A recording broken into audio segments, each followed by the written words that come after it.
Hello, it's Philip Taylor speaking from Richmond Green Chambers in London. This morning I'm looking at a book that's come to us from Oxford University Press, and it's a very interesting commentary. It's covering the Rio Declaration on Environment and Development. Then it's got the subtitle, A Commentary. It's helpful. It's been edited by Jorge E. Vinuales. I hope I've pronounced the name correctly. Vinuales, I believe, is the correct name for the surname. The title of this review, Elizabeth and I talked about the book, and we've given it the title, for the first time in over 20 years, an expert and authoritative work on the Rio Declaration of 1992. I'm recording this in the spring of 2015, so it's a few years later on. It's a hardback, this book. There's the front spine, there's nothing on the back. The book is actually quite a detailed book. It runs to 660 odd pages. That's the index right at the back. Then after the index you've got all the various chapters. Let me just show you here. This is the some of the actual copy. You've got a lot of footnoting at the bottom, and you do have numbering at the sides to find things quite easily. That deals with the various principles. Let me go to the front so that I'm not confusing you too much. There we go, there's the front page there. There's some acknowledgements which are very useful. Then the table of contents is set out quite clearly. You can see running through. We then have a series of principles which are set out. They start right at the beginning with human beings and environment, principle 1. That's actually chapter 5. So you've got basically an introductory bit, then you get into the principles themselves, and they run all the way through to the end. And the last chapter, chapter 31, is on principle 27.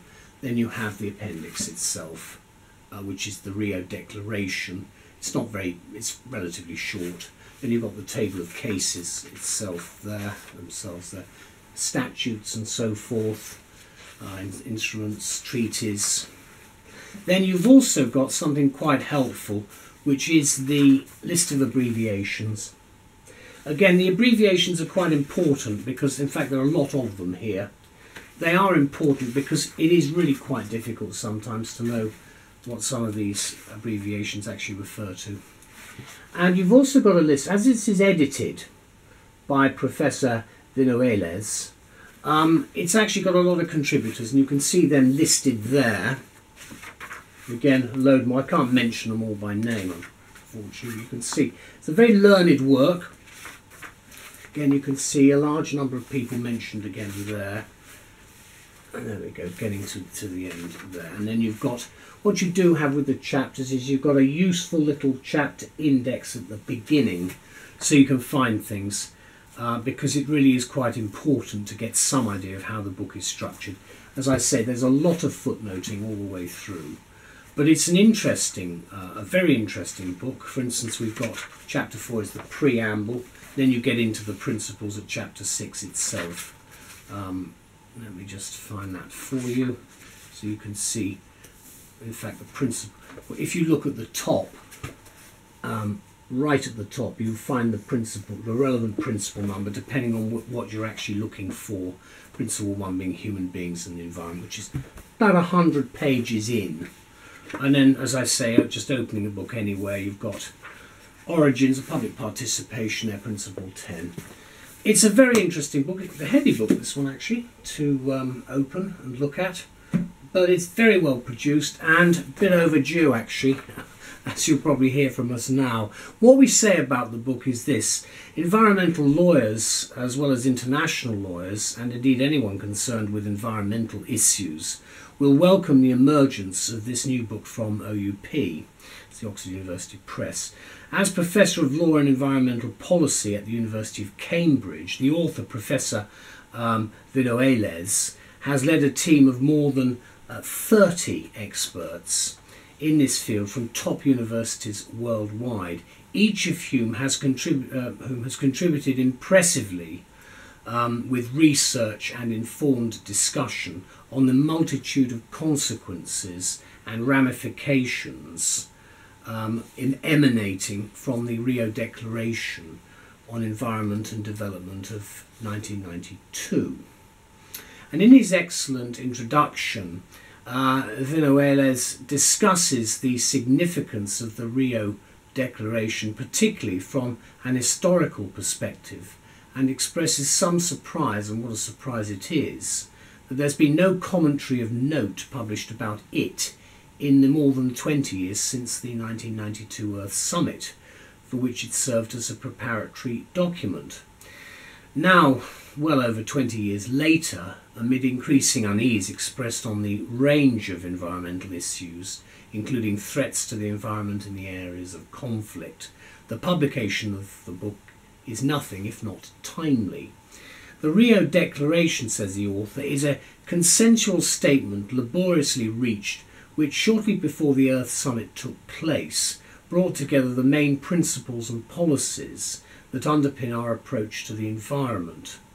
Alone among the hundreds of existing treaties on environmental law, the Rio Declaration is, he says, quote, the most representative instrument of the entire body of norms, treaties, domestic laws and decisions governing our relationships with the environment.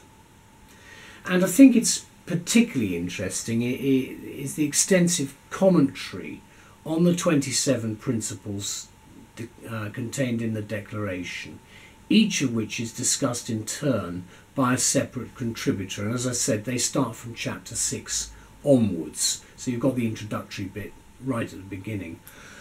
These range, of course, from the first principle, which is human beings and the environment, then going on to poverty eradication, to science and technology, environment and trade, role of women, and the consistently controversial principle 16, the polluter pays principle, with its obvious links to principle 13, liability and compensation, the well-nigh intractable difficulties of enforcing the practical application of these principles, especially in China, is a related and separate topic which will ideally be discussed in subsequent books, but we await that with interest.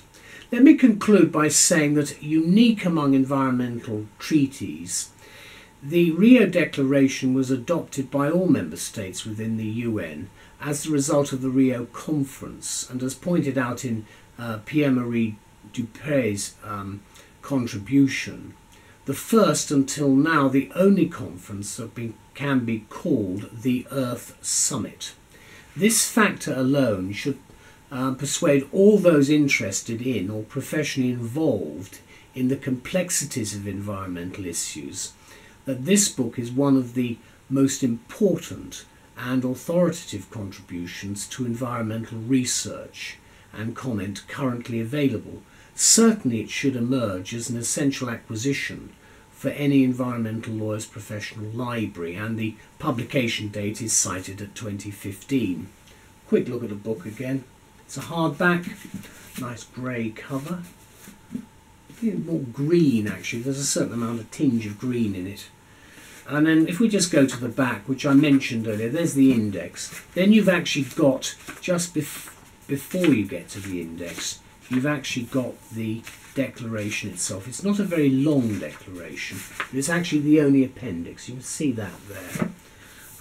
Then you've got, in each of the contributors' articles, you do have a selected bibliography, but that actually is included at the back of each of the chapters, because effectively the contributors' main points are very much standalone points. For instance, this is one on Principle 6. Again, the select bibliography is at the back.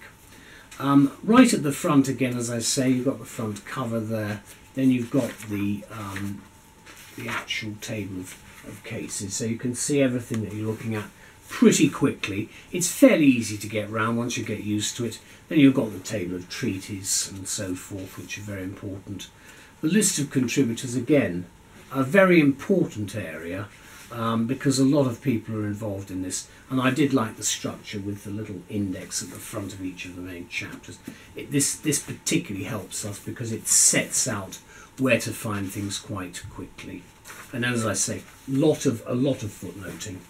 Anyway, thank you very much to all the contributors and to the editor for what is a first-class book on the Rio Declaration itself.